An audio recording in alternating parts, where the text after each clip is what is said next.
आज हम लिव व्यवस्था की पुस्तक के 13वें अध्याय का अध्ययन शुरू करेंगे। यह हम 2 भाग में करेंगे। आज हम आधे अध्याय में से सीखेंगे।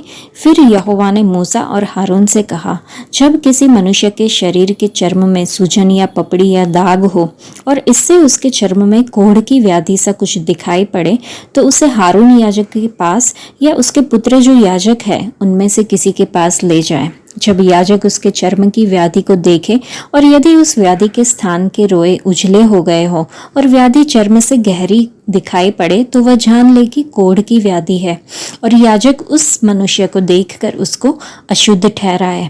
पर यदि वह दाग उसके चर्म में उजला तो हो, परंतु चर्म से गहरा न देख पड़े और न वहाँ के रोए उजले हो गए हो, तो याजक उसको 7 दिन तक बंद कर रखे और 7वें दिन याजक उसको देखे और यदि वह व्याधि जैसी की तैसी बनी रहे और उसके चर्म में न फैली हो, तो याजक उसको और भी 7 दिन तक बंद कर रखे और 7वें दिन याजक उसको फिर देखे और यदि देख पड़े कि व्याधि की चमक कम है और व्याधि चर्म पर फैली ना हो, तो याजक उसको शुद्ध ठहराए, क्योंकि उसके तो चर्म में पपड़ी है और वह अपने वस्त्र धोकर शुद्ध हो जाए।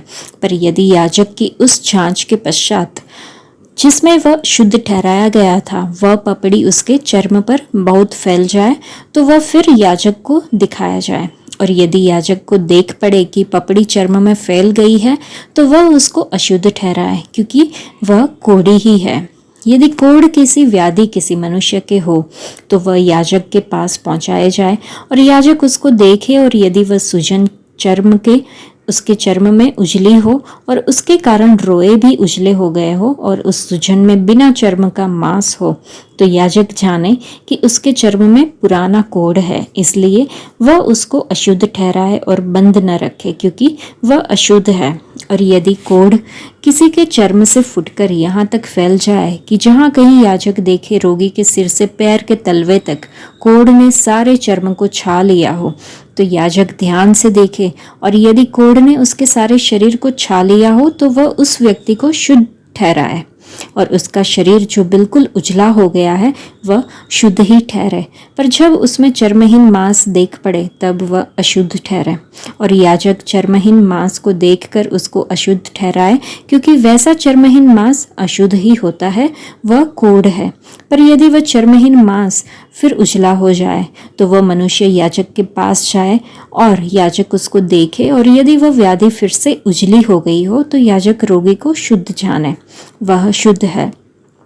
फिर यदि किसी के चर्म में फोड़ा होकर चंगा हो गया हो और फोड़े के स्थान में उजली सी सूजन या लाली लिए हुए उजला दाग हो, तो वह याजक को दिखाया जाए और याजक उस सूजन को देखे और यदि वह चर्म से गहरा दिखाई पड़े और उसके रोएं भी उजले हो गए हो, तो याजक यह जानकर उस मनुष्य को अशुद्ध ठहराए, क्योंकि वह कोढ़ की व्याधि है जो फोड़े में से फूटकर निकली है।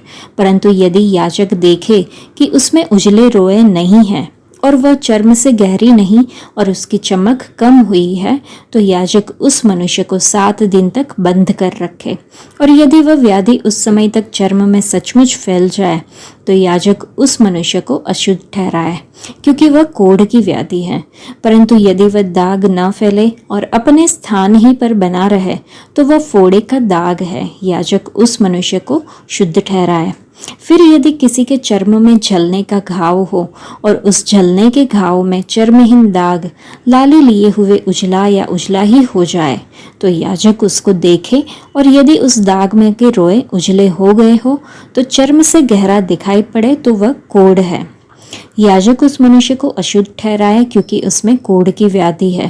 पर यदि याजक देखे कि दाग में उजले रोए नहीं और न वह चर्म से कुछ गहरा है और उसकी चमक कम हुई है, तो वह उसको 7 दिन तक बंद कर रखे और 7वें दिन याजक उसको देखे और यदि वह चर्म में फैल गई हो, तो वह उस मनुष्य को अशुद्ध ठहराए, क्योंकि उसको कोढ़ की व्याधि है।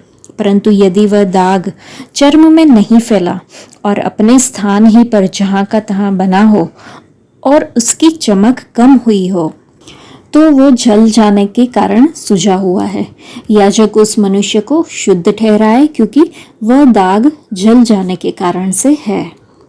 इस अध्याय में हमने कुष्ठ रोग के संबंधित नियम के बारे में देखा कोढ़ है जो जिस शब्द का अनुवाद कोढ़ किया गया है उसका प्रयोग कई प्रकार की चर्म की व्याधियों के लिए किया जाता है, जैसे कि खराश, छाल रोग और छिलके उतरने की व्याधियाँ।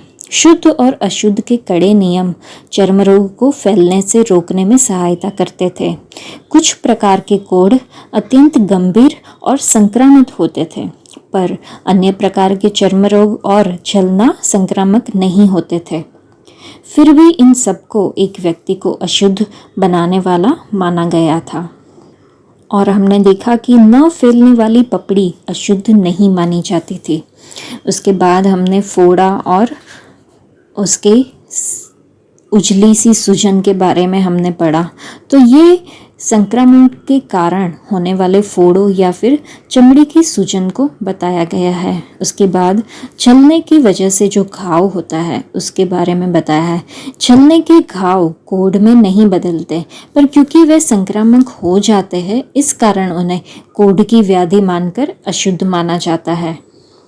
मूसा द्वारा लिखी गई लेव व्यवस्था की पुस्तक न केवल स्वास्थ्य, संरोग और स्वच्छता के उन्नत सिद्धांतों और ज्ञान को प्रकट करती है, लेकिन 21वीं सदी में वर्तमान चिकित्सा मानकों को भी पार करती है।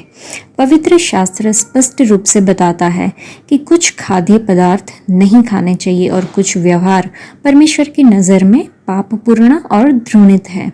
हमारा परमेश्वर पवित्र धर्म ग्रंथ में स्वास्थ्य के नियम का रचयिता है।